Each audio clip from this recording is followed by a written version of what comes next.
folks. Welcome to the Daily Coin. My name is Rory, and today is Friday, April the 12th, 2019. Hope this message finds you doing well. Wanted to do a quick update on some silver sales, and I just received a document from Sprott, and this is, get back up here to the top.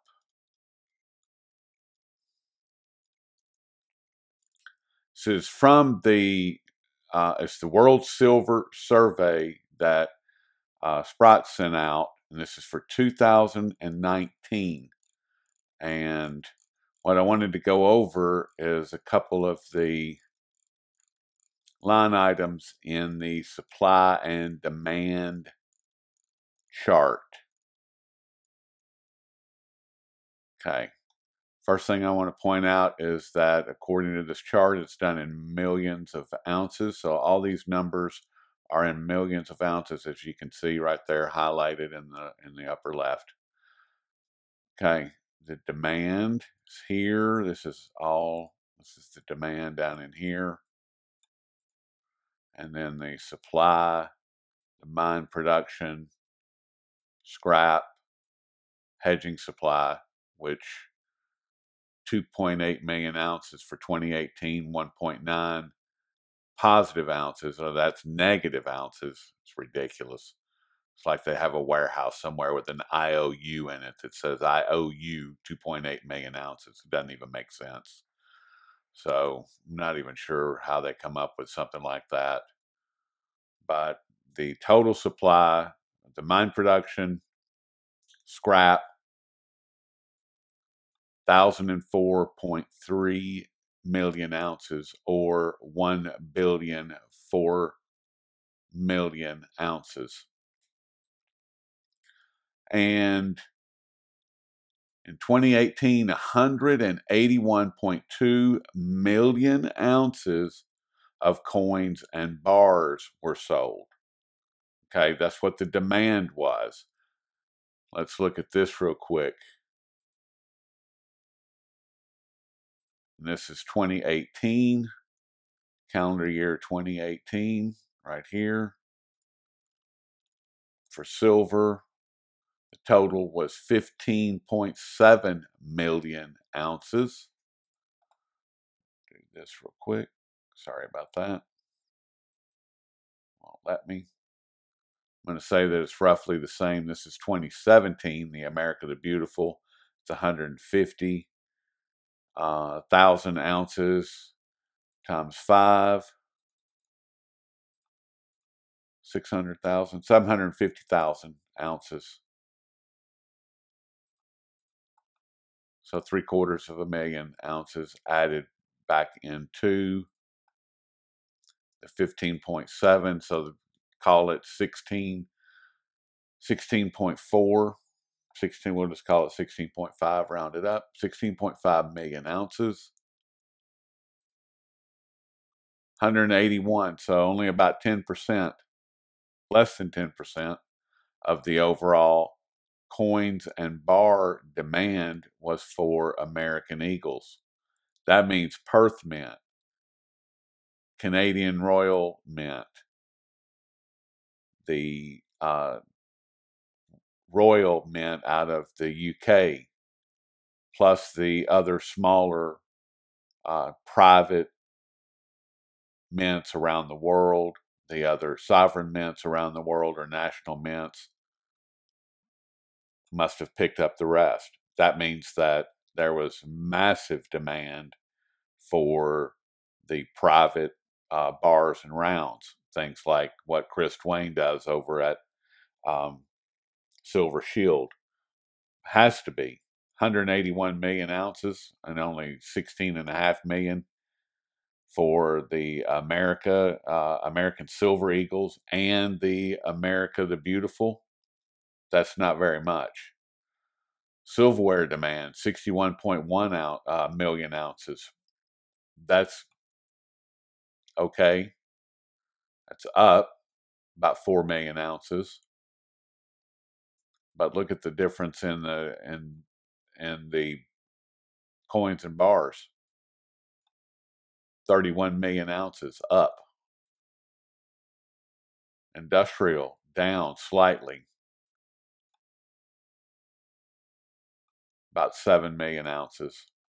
So that's a so this the silverware and the industrial basically a wash. Little more, but jewelry up 8 million. So you could say the industrial and the jewelry is a wash year over year. 204 versus 212, 585 versus 578. It went from industrial to jewelry. So not much of a difference. Physical demand is 1033, 1,033,000,000 ounces. And what they dug out of the ground, or what they said, total supply was 1,004,000,000 ounces. How does that work? Not a mathematician, but once again, where is this warehouse with an IOU in it that says IOU 29.2 million ounces? I want to know where that is. I want to know where that warehouse is located so that I can go see it. Or, I'm sorry, what is this net balance of 80 million ounces? Where do they even come up with this stuff? How? How do they come up with it? Somebody help me to understand, because this is some kind of common core math where you just kind of make stuff up however you want it to be, and it's okay. It's ridiculous. It's absolutely ridiculous how they can come up with these kind of numbers. I've got a demand of 1,033,500,000 ounces versus 1,004,300,000,000 ounces. It doesn't even make sense. Doesn't make sense at all. So, and I would say, well, they pulled it from here. It was just a carryover from 2017 into 2018, but that's not true, because they're, according to their own numbers, there's a negative 19.7 million ounces from last year. So this imaginary warehouse with IOUs in it is continuing to grow year over year. And look at that. Look at how it continues to grow every year. Every year we get more and more of a deficit. It never balances out. It's ridiculous. But yet I'm supposed to have confidence in these numbers, and to believe that they are somehow fact, that this is somehow fact-based information, when nothing could be further from the truth, and you can see it right there with your own eyes. Unless somebody can give me a rational, logical explanation that says 2 plus 2 equals whatever you want it to be, instead of 2 plus 2 equals 4.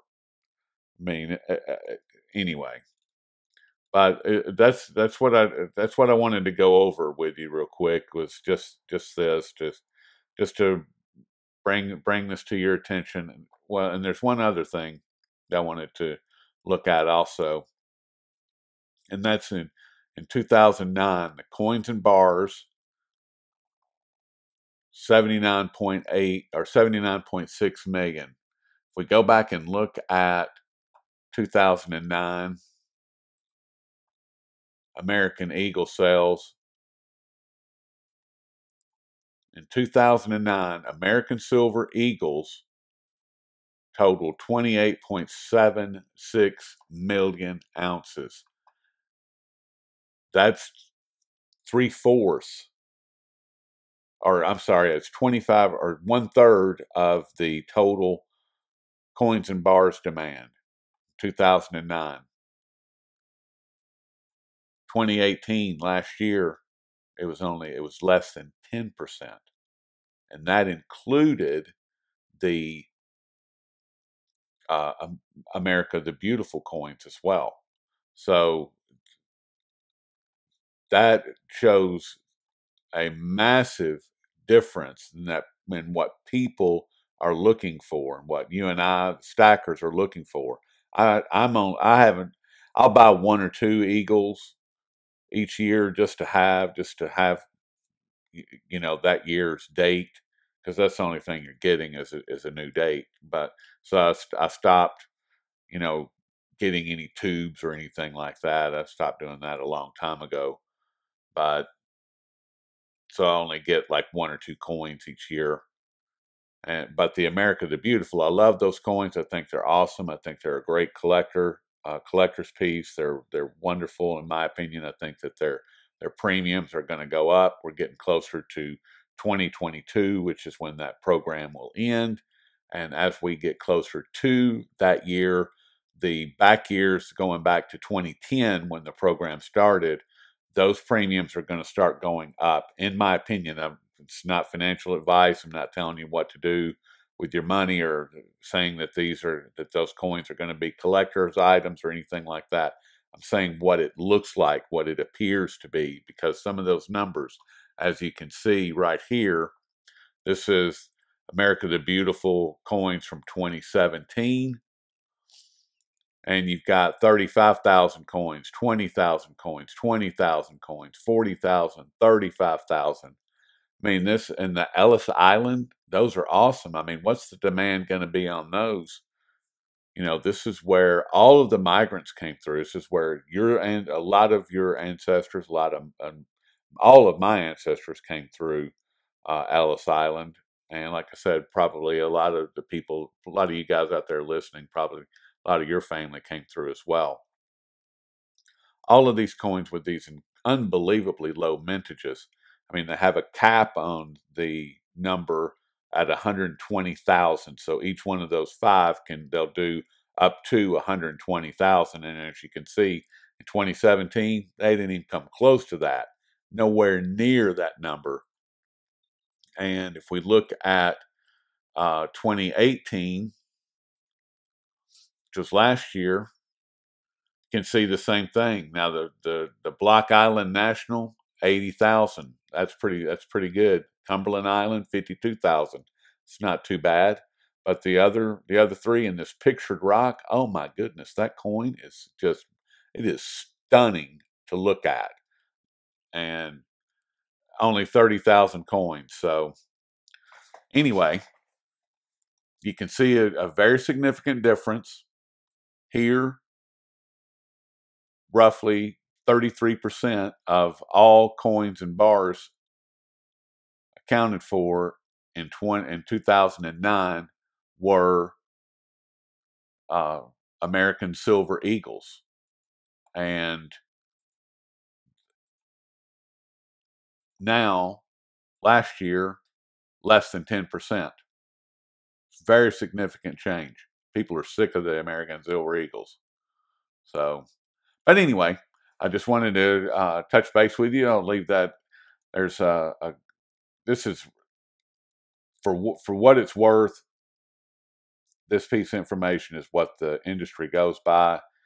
It's a sad statement on what's happening because, as I pointed out, numbers are skewed. They don't make any sense down here. When 2 and 2 equals whatever you want it to, then something's wrong.